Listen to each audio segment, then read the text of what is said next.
Startup అనేది ఏంటంటే స్టూడెంట్కి కానీ చదువుకునే టైంలో మీకు ఏదైనా ఒక ఇన్నోవేటివ్ ఐడియా వచ్చింది.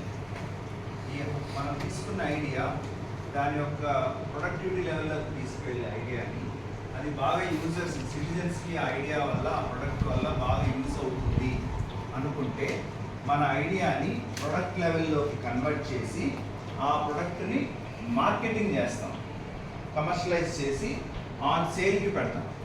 ఓకే, ఇలా చేసే కంపెనీని కాల్ ఇట్ యాజ్ స్టార్ట్అప్.